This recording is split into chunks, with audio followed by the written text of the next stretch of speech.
Hello everyone, welcome back to my channel. In today's video, we are going to discuss about the Balanoglossus, which is also known as acorn or the tongue worm. First of all, we need to understand which phylum does this Balanoglossus belongs to. Balanoglossus is a familiar representative of the phylum Chordata. अब ये जो Balanoglossus है ना, इसको Hemichordata phylum के अंदर study करते हैं. ठीक है, अभी Hemichordata क्या है? Hemichordata को पहले ना जो कॉर्डेटा फाइलम थी ना, उसका एक सब फाइलम का पार्ट माना जाता था, मतलब उसका एक पार्ट माना जाता था, सब फाइलम था. ठीक है, फिर उसकी स्टडी की गई तो देखा गया कि इसके जो करेक्टर्स हैं, जो हेमिकॉर्डेटा मेंबर्स के करेक्टर्स हैं, वो कॉर्डेट से थोड़े से डिफरेंट है. ठीक है, उसमें उसमें और and including some non chordate characters, और एक तो उसमें कॉर्डेट करेक्टर्स प्रेजेंट है, साथ ही में ना उसमें नॉन कॉर्डेट्स करेक्टर्स है भी प्रेजेंट थे. इसीलिए इसको एक अलग फाइलम दे दी गई जो इकाइनोडर्मेटा के बाद में आती है और कॉर्डेटा से पहले आती है. मतलब it is studied between the phylum Echinodermata and the phylum Chordata. इन दोनों के बीच में हेमिकॉर्डेटा को प्लेस किया गया, और बलैनोग्लॉसस हेमिकॉर्डेटा एक फैमिलियर रिप्रेजेंटेटिव है. ठीक है, सो नेक्स्ट हम बढ़ते हैं बलैनोग्लॉसस के नेम की सिग्निफिकेंस. किसको एकॉन वॉर्म भी बोलते हैं, टंग वॉर्म भी बोलते हैं, और बलैनोग्लॉसस भी बोलते हैं. क्यों बोलते हैं? देखो, इन सम स्पीशीज ऑफ बलैनोग्लॉसस की कुछ स्पीशीज में the proboscis and the collar together resemble an acorn. Balanoglossus की हमने स्टडी करनी है उसके पार्ट्स के बारे में. उसके जो दो पार्ट्स है, प्रोबोसिस और कॉलर, दोनों ना एक एकॉन है, एक ट्री है, ऑक ट्री, जिसको बलूत का पेड़ भी बोलते हैं. ठीक है, उस पेड़ में जो नट्स है उसको एकॉन बोलते हैं. एकॉन की जैसी शेप है ना, वैसे प्रोबोसिस और कॉलर को अगर हम दोनों को मिला दें तो उनकी शेप भी एकॉन जैसी होती है, इसीलिए इसको एकॉन वर्म बोलते हैं. ठीक है, and its cap and the common name acorn worm is based on this similarity. इसी की बेसिस पे ये जो प्रोबोसिस और कोलार की रिजेंबलेंस की वजह से, एकॉन के साथ जो रिजेंबलेंस है उसकी वजह से ही इसको एकॉनवर्म बोलते हैं. एकॉन का मतलब है एक ऑक ट्री के नट्स, उसके फ्रूट को बोलते हैं एकॉन. ठीक है, अब नेक्स्ट क्या है? The two parts also resemble an imaginary tongue projecting from the shell of the Balanus a crustacean, hence the scientific name Balanoglossus. अब इसमें क्या है?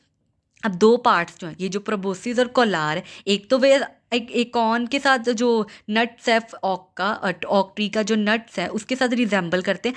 साथ ही में ना ये एक क्रस्टेसियन है, आर्थ्रोपोड है, बलैनस. उसका जो शेल है ना, जब वो जो बलैनस है अपने शेल में से अगर उसमें से अगर सपोज करो, इमेजिन करेंगे वो टंग निकालता है, तो टंग निकालने पे शेल में से जब एक टंग निकलेगी, उसकी जो शेप होगी, वो जो शेप थी ना, वो इन दोनों पार्ट्स के साथ रिजेंबल करती थी. ठीक है, इन दोनों पार्ट्स की शेप के साथ रिजेंबल करती थी, और इसीलिए इसको बलैनोग्लॉसस का नाम दे दिया. ठीक है, hence the Balanoglossus is also known as acorn worm, tongue worm and Balanoglossus. ठीक है, नेक्स्ट हम इसकी नेचुरल हिस्ट्री के बारे में स्टडी करते हैं. सबसे पहले हम पढ़ेंगे हैबिटेट, मतलब ये रहता कहाँ पे. हैबिटेट को अगर हम डिफाइन करें तो it is a natural developing place of an animal where does it live. मतलब वो वाली जगह जहाँ पे एनिमल्स रहते हैं. Balanoglossus is marine and inhabits the shallow coastal water all over the world. Balanoglossus marine है, मतलब सी वाटर में मिलता है, और ये वर्ल्ड में उस जगह पे मिलता है, वो वाले कोस्टल एरियाज में मिलता है जहाँ पे पानी ज़्यादा गहरा नहीं है. ठीक है, वहाँ पे बेलानोग्लॉसस मिलता है, और ये मरीन है और शैलो कोस्टल वाटर्स में मिलता है. नेक्स्ट हम इसकी हैबिट्स के बारे में बात करते हैं. इट लिव्स इन बरोज, मतलब ये फसोरियल है, बरो में रहता है. मेड इन सैंड और मड, और ये बरोज अपनी कहाँ पे बनाता है? या तो वो सैंड में बनाएगा या अपने या मड में बनाएगा. अब इसकी बरो कैसे दिखती है? बरो इज यूजली यू शेप, एक यू शेप्ड बरो है. इट हैज़ टू ओपनिंग्स, ऐसे करके यू शेप्ड है. ठीक है, दो ओपनिंग्स होगी, एक इधर होगी एक इधर होगी. ठीक है, and third crater like depression, और यहाँ पे एक डिप्रेशन है, गड्ढा सा. The feeding funnel which is formed at the top of a branch from the front opening. एक ओपनिंग को बोलते हैं जहाँ से उसने खाना खाना है. ठीक है, और दूसरी जो ओपनिंग है, अब दूसरी की बात करते हैं. The हाइंड्स of the opening is close by the coils of the faecal matter, और दूसरे में से वो बाहर निकालेगा अपना फीकल मैटर. दो ओपनिंग्स होगी ना इससे, एक से वो खाना खाएगा और दूसरी से बाहर जो वेस्ट मटेरियल उसको बाहर निकालेगा, इसीलिए इसकी दो ओपनिंग्स है. ठीक है। The worms lie in the burrow with its interior end towards the front opening. अब जो वॉर्म है ना वो बरो में कैसे रहता है, वो अपना जो इंटीरियर पार्ट है ना वो बाहर कर प्रोजेक्ट करके रखता है। क्यों, इस साइड, मतलब सपोज करो ऐसा है ना इसकी बरो, तो उसका जो माउथ है वो बाहर की तरफ, ऐसे बाहर की तरफ होगा। क्यों, क्योंकि उसने बाहर फीडिंग करनी है, ठीक है, इसीलिए वो ऐसा ऐसा मतलब प्रेजेंट होगा वहाँ पे, बैठ ऐसा लाई करेगा, उसका इंटीरियर एंड बाहर की तरफ प्रोजेक्टेड आउट होगा, ठीक है। द बरो is lined by thin tube formed of sand grains cemented together with the help of sticky mucus secreted by the skin glands। अब ये जो बेलेनोग्लोसस की बरो है ना, ये किससे बनी हुई है, सैंड ग्रेन्स के साथ बनी हुई। साथ में उसी की बॉडी पे जो स्किन ग्लैंड्स है वो एक म्यूकस सिक्रीट करते हैं, वो म्यूकस एज अ सीमेंट काम करता है और उससे क्या बनेगी, एक बरो बनेगी, ठीक है। और वो बरो क्या कहते हैं, ये जो ट्यूब है, this tube prevents the collapsing of burrow over the animal. अब ये जो ट्यूब है, ये जो बरो है, ये हेल्प करती है एनिमल को कि वो उसमें वो बरो के साथ कोलैस्प ना करे, ठीक है। ये जो बरो है, जो बेलेनोग्लोसस की बरो है, उसके साथ एक ट्यूब है, ट्यूब लाइंड करती है, मतलब उसके साथ ट्यूब प्रेजेंट है। अब वो ट्यूब का क्या काम है, वो किससे बनी हुई है, वो सैंड ग्रेन से बनी हुई है। साथ में उसी की बॉडी का, बेलेनोग्लोसस की बॉडी में से स्किन ग्लैंड्स प्रेजेंट है, वो स्किन ग्लैंड एक म्यूकस सिक्रीट करते, वो म्यूकस एज अ सीमेंट काम करता है, ठीक है।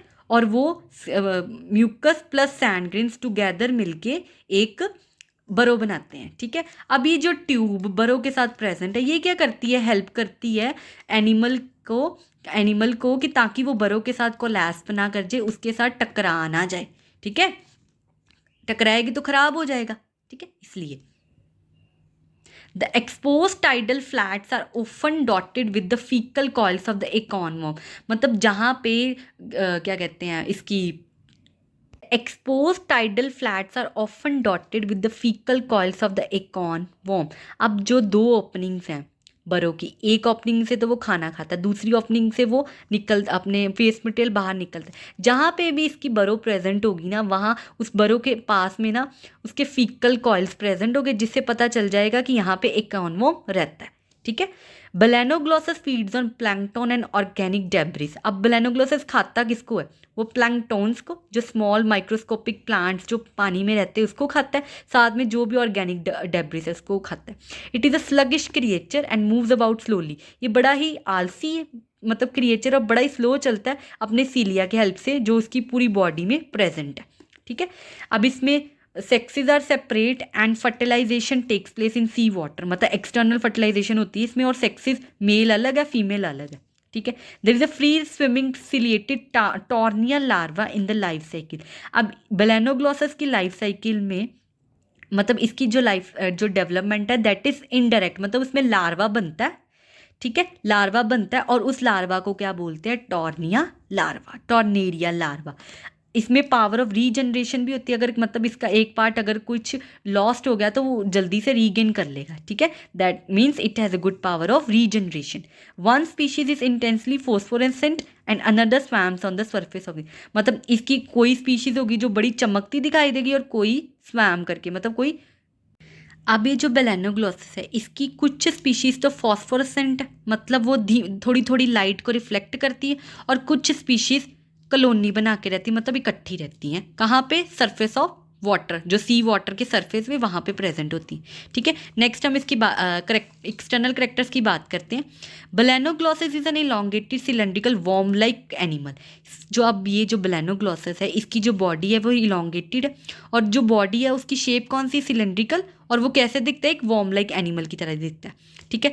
इसकी जो बॉडी है वो बड़ी सॉफ्ट है, ठीक है, और फ्रेजाइल है। फ्रेजाइल मतलब अगर इसको पकड़ेंगे तो बड़ी जल्दी से डैमेज हो जाएंगी। इसीलिए जो क्या कहते हैं, जो फिश कलेक्टर्स होते हैं, जो मतलब मछुआरे वगैरह होते हैं, जो भी मतलब जो अगर हम भी पकड़ेंगे इसको तो ये बड़ी डिफ़िकल्ट होगी इसको पकड़ना। क्यों, क्योंकि इसकी बॉडी बड़ी फ्लेसिड है। फ्लेसिड मतलब बड़ी ही सॉफ्ट है, पकड़ते फिसल जाएगी हाथों से, ठीक है। The skin is soft and coated with shiny mucus. इसकी जो स्किन है वो सॉफ्ट है, साथ में वो मतलब किससे कोटेड है, शाइनी म्यूकस के साथ। म्यूकस मतलब चिपचिपा सा मटेरियल प्रेजेंट है, जो मतलब अगर हम पकड़ने की कोशिश करेंगे तो वो फिसल जाएगी हमारे हाथों से, ठीक है। It is ciliated over it's greater surface. अब ये जो बेलेनोग्लोसस है ना, इसकी पूरी की पूरी बॉडी ना सिलिया से कवर्ड है, ठीक है। इसके जो सिलिया है that is more prominent on the proboscis part than anywhere सेल। जो इसकी बॉडी का प्रोबोसिस पार्ट है ना, वहाँ पे सबसे ज़्यादा प्रेजेंट है as compared to other parts. अब हम इसको डायग्राम के थ्रू देखते हैं।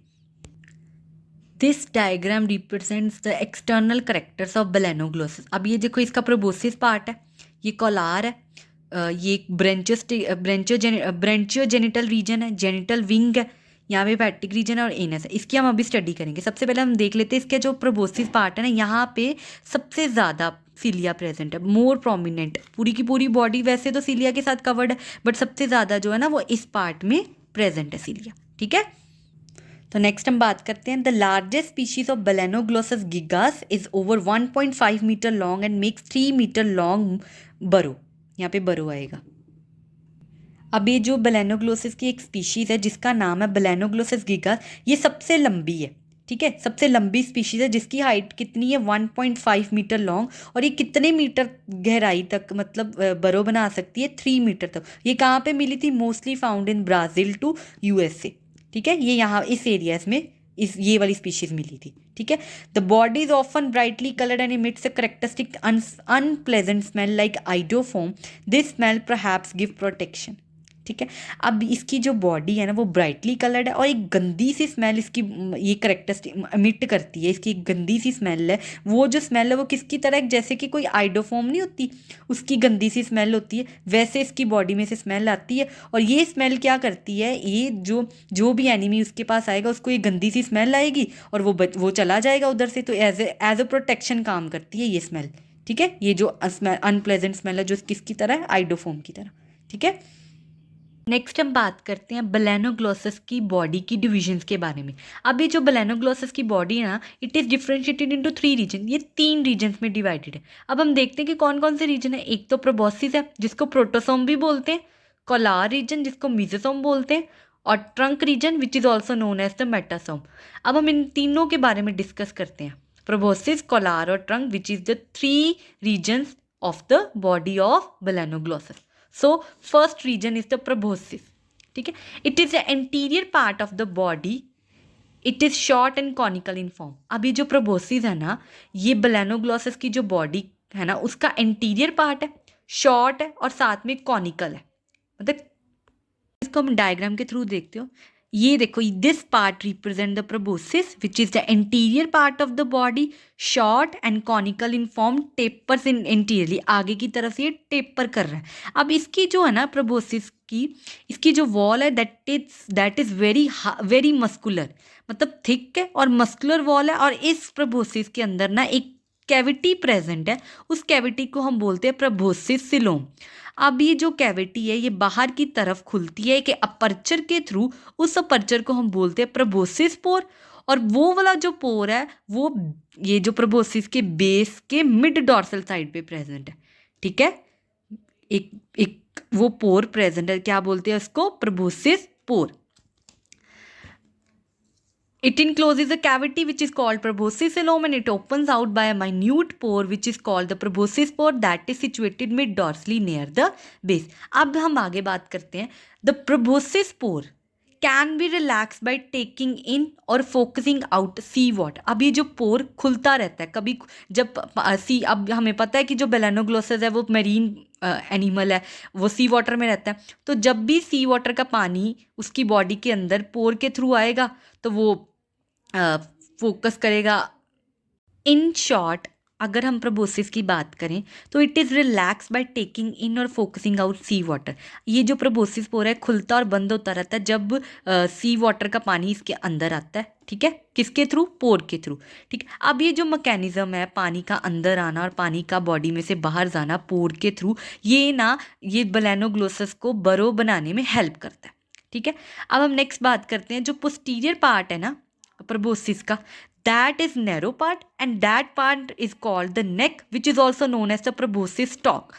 यहाँ पे this part represents the neck, इसके पोस्टीरियर पार्ट पे। एंटीरियर पार्ट तो हमने स्टडी कर लिया कि that is short and conical part. अब ये जो पोस्टीरियर पार्ट है उसको हम नेक बोलेंगे। और ये जो पोस्टीरियर पार्ट है ये कोलार रीजन जो सेकंड डिवीजन है बॉडी की उसके साथ जॉइंटेड है, ठीक है, अब हम नेक्स्ट बात करेंगे कोलार की। कोलार क्या, it is short middle part of the body, ये बॉडी का मिडल पार्ट है और साथ में शॉर्ट है। It overlaps the neck in front end small interior part of the trunk behind. इसको आगे से तो नेक ने ओवरलैप किया हुआ है, ठीक है, इसको आगे से किसने ओवरलैप किया हुआ है, नेक ने, बट पीछे से किसने ओवरलैप किया हुआ है, ट्रंक के एंटीरियर पार्ट ने, ठीक है, ट्रंक के एंटीरियर पार्ट में। अब हम इसको डायग्राम के थ्रू देखते हैं। So this part represent the collar which is overlapped in front by neck and behind by trunk. Okay, so अब नेक्स्ट बात करते हैं। अब कोलार का जो इंटीरियर पार्ट है जो नेक को सराउंड करता है उसको क्या बोलते हैं, कोलारेट, ठीक है। The interior part which surrounds the neck is often called collarette. अब नेक्स्ट बात करते हैं। The collar also has a thick muscular wall that encloses a cavity, the collar coelom. अब जो प्रोबोसिस में भी एक सिलोम कैविटी प्रेजेंट है जिसको प्रोबोसिस सिलोम बोलते थे और उसकी भी मस्कुलर वॉल थी, और कोलार के केस में भी जो इसकी जो वॉल है वो थिक है और वो मस्कुलर है और इसमें भी एक कैविटी प्रेजेंट है which is known as the collar coelom. अब ये जो कोलार सिलोम है ना, ये दो पार्ट्स में डिवाइडेड है, ठीक है, right and left, right part में डिवाइडेड है और लेफ्ट पार्ट में डिवाइडेड है। किसकी वजह से, डॉर्सल और वेंट्रल मेजेंट्री की वजह से जो कोलार की कैविटी है वो दो पार्ट्स में डिवाइडेड है which is right part and the left part, and it is due to the dorsal and ventral mesentery, ठीक है। अब ये जो कोलार है, it opens, collar coelom opens out by a pair of collar pores. जैसे proboscis की जो cavity थी वो बाहर ओपन हो रही थी पोर के थ्रू, प्रोबोसिस पोर के थ्रू, वैसे ही कोलार सिलोम की जो कैविटी है, कोलार की जो कैविटी है वो भी बाहर एक पोर के थ्रू खुल रही है। उस पोर को क्या बोलते हैं हम, कोलार पोर्स, और वो कहाँ पे प्रेजेंट है, कोलार के पोस्टीरियर एंड में। अब ये जो पोर है कहाँ पे जाके खुल रहा है, into the first pair of the Gill pouches near their external opening, ये गिल पाउचेस के फर्स्ट पेयर में जाके खुलते हैं, ठीक है। A wide mouth lies inside the Kolar underneath the neck. अब ये जो कोलार में माउथ प्रेजेंट है, ठीक है, एक बड़ा सा माउथ प्रेजेंट है, किसके अंदर, कोलार के अंदर, नेक के नीचे, ठीक है, और it remains open for most of the time. अब ये जो माउथ है ना, ये ज़्यादातर खुला ही रहता है, ठीक है। Next is the last and the third part of the body of the Balanoglossus is the trunk.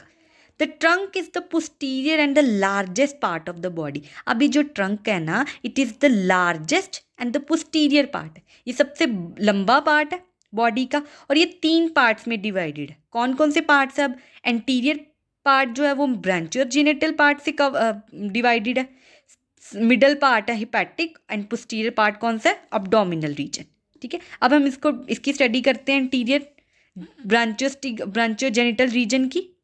This region bears on the dorsal surface of its interior half two rows of small pores, the gill pores और the branchial apertures।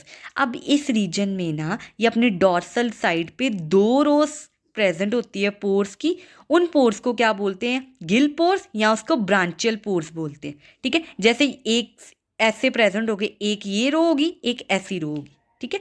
And the gill pores increase in number as it growth, और जैसे जैसे Balanoglossus की growth होती रहती है, Gill pores की भी ग्रोथ साथ ही में होती रहती है, ठीक है। इसको हम अभी डायग्राम के थ्रू देखते हैं कि कैसे दिखता है। So this part represent the branchiogenital region of the trunk, ठीक है। ये देखो यहाँ पे पोर्स प्रेजेंट है ऑन द आइदर साइड, ठीक है।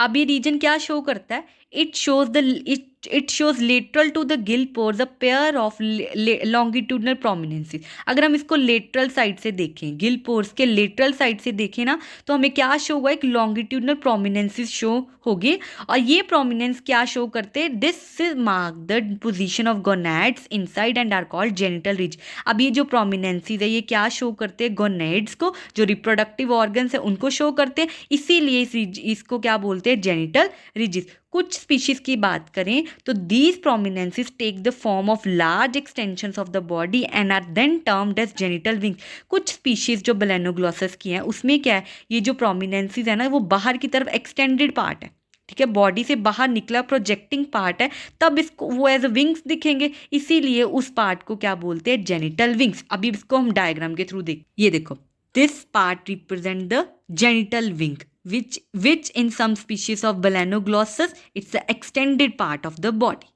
Okay. अब हम नेक्स्ट बात करते हैं ट्रंक का जो सेकंड मिडल पार्ट है, that is the hepatic region. It is marked dorsally by the numerous small pair transverse fold the hepatic caeca. अब इस रीजन में हिपैटिक सीके प्रेजेंट है कौन सी साइड पे, डॉर्सल साइड पे, और ये ट्रांसफर फोल्ड्स हैं और ये पेयर्ड में प्रेजेंट होते हैं. ठीक है, कहाँ पे, on the upper side. Trunk की जो मिडल रीजन है उसके अपर साइड पे हिपैटिक सीके प्रेजेंट है जो कि डॉर्सल साइड पे है. ठीक है, और ये कैसे शो होते हैं, ट्रांसफर फोल्ड्स की तरह. ठीक है, इसको हम डायग्राम के थ्रू देख. So this part represent the hepatic region which consist of the hepatic caeca on the upper side. ठीक है, और it is in the form of the transverse folds. Okay, next हम थर्ड पार्ट की बात करेंगे, trunk का abdominal reason. अब ये जो अब्डोमिनल रीजन है इसको इंटेस्टाइनल रीजन भी बोलते हैं. ठीक है, और ये कैसा है, ये लॉन्ग है, सिलेंड्रिकल है, और it slightly tapers posteriorly and bear the terminal anus. अब ये जो एब्डोमिनल पार्ट है इसको इंटेस्टाइनल रीजन भी बोलते हैं. ये लॉन्ग है, साथ में सिलेंड्रिकल है, और ये बाहर की तरफ टेपर कर रहा है. ठीक है, पोस्टीरियर साइड की तरफ टेपर कर रहा है, और अपने जो टर्मिनल टिप पे एक ओपनिंग प्रेजेंट है. That opening represents the anus through which the animal removes waste. ठीक है, इसको हम डायग्राम के थ्रू देखते हैं. So here is the diagram which represents the abdominal region of the trunk. This is the long and the cylindrical part. ठीक है, and slightly tapers towards the posterior side and bears anus at its tip. ठीक है, so this was about Balanoglossus, external characters of Balanoglossus. I hope you like this video, and if you did, please don't forget to subscribe, like, share and comment. Thank you.